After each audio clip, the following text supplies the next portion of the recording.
First of all congratulations product గారు. So your brand new Brezza with forever. Yeah madam. సో మన వాళ్ళందరికీ కూడా మీ జర్నీ చాలా ఇన్స్పిరేషన్ మేడం. ఎందుకంటే మీరు వచ్చిన తక్కువ టైంలోనే మీరు చాలా తక్కువ టైంలో మేనేజర్ అయ్యారు. అండ్ మేనేజర్ అవడం కాదు, మీ టీంలో 2 మేనేజర్ డెవలప్ చేసి సీనియర్ మేనేజర్ కూడా అయ్యారు. కారు కూడా తీశారు. ఎంత పడింది కారు? 14.5 lakhs. 14 లక్షలు పెట్టి మేడం కారు కొన్నారు. ఎన్ని సంవత్సరాలు మేడం జాయిన్ అయింది? 1.5 years. కేవలం 1.5 year. అంటే 18 నెలల టైంలో తను ఇంత సక్సెస్ తీసుకోలేదు. సో యావరేజ్ ఇంక మంత్లీ ఎంత మెయింటైన్ అవుతుంది madam? Monthly 2 lakhs. 2 lakhs rupees సంపాదిస్తాం. చూడండి ఫ్రెండ్స్, ఒక ఉద్యోగంలోకి వెళ్తే, అది కూడా ఒక లేడీస్ గురిగిని, అది కూడా డిగ్రీ డిస్కంటిన్యూతో, బయట ఏ కంపెనీ సరే మనకు ఒక 2 lakhs రూపీస్ సంపాదించిన ఆపర్చునిటీ ఉందా? లేదు. అలా అని చెప్పేసి మేడం ఏదో జాయిన్ అయ్యారు, నేను వెంటనే నెక్స్ట్ మంత్ లో 1 లక్ష రూపాయలు రాలేదండి. ఇక్కడ తను ఒక జర్నీ చేశారు. ఇక్కడ మనకు 2 lakhs వస్తున్నాయి, కార్ వచ్చి చూస్తున్నాం. కానీ ఇది రావడం వెనక తన బ్యాక్గ్రౌండ్ ఏం చేశారు, తనకి ఎలా ఈ సక్సెస్ వచ్చింది తన మాట. సో ఫస్ట్ ఆఫ్ ఆల్ మీరు ఎక్కడ ఉంటారు? శ్రీకాకుళం డిస్ట్రిక్ట్ లో. ఏం చదువుకుంటారు? నేను డిగ్రీ డిస్కంటిన్యూ చేస్తారు. ఓకే. సో ఫర్ ఎవర్ కి రాకముందు మీరు ఏం చేస్తున్నారు? ఫర్ ఎవర్ కి రాకముందు ఒక ప్రైవేట్ స్కూల్ లో 3,500 శాలరీ వర్క్ చేసేదాన్ని. ఎన్ని సంవత్సరాలు?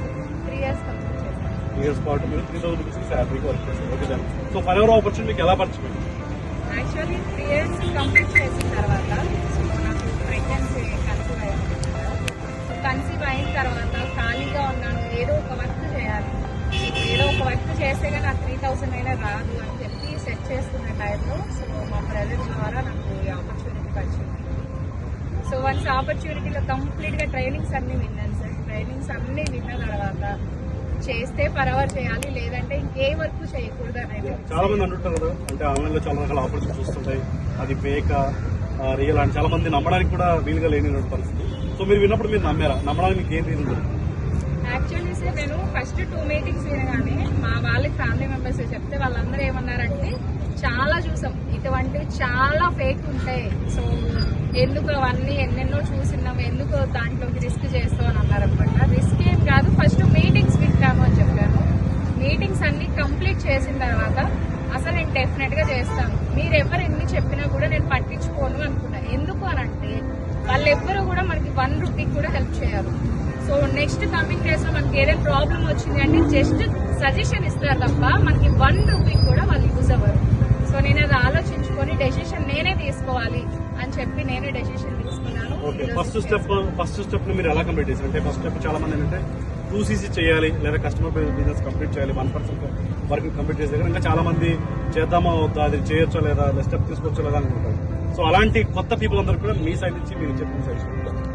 యాక్చువల్లీ ఏంటంటే ఆ 1 decision కంప్లీట్ చేసేటప్పుడు అయితే నాకున్న ప్రాబ్లమ్స్ ఇన్ని అన్ని కాదు, అసలు చుట్టూ ఉన్న వాళ్ళు ఎవ్వరు కూడా నాకు ఒప్పుకోలేదు. ప్రతి ఒక్కరు రిజెక్షన్స్ ఇచ్చారు, అసలు నమ్మొద్దు, లేదంటే నువ్వు అది చేయలేవు, పరవర్లోకి వచ్చినా కూడా నువ్వు వర్క్ చేయలేవు, ఇది డిలే చేస్తుండేవారు. కానీ నా పైన సపోర్ట్ చేస్తారు అని నాకు ఒక బిలీవ్ వచ్చిందనమాట. ఇందులో టీం వర్క్ ఉంటుంది, సో టీం వర్క్ లో డెఫినెట్ గా సక్సెస్ అవుతారు అని చెప్పారు. అదొక్కటి మాత్రమే బిలీవ్ చేశాను, టీం ద్వారా సక్సెస్ అయ్యాను.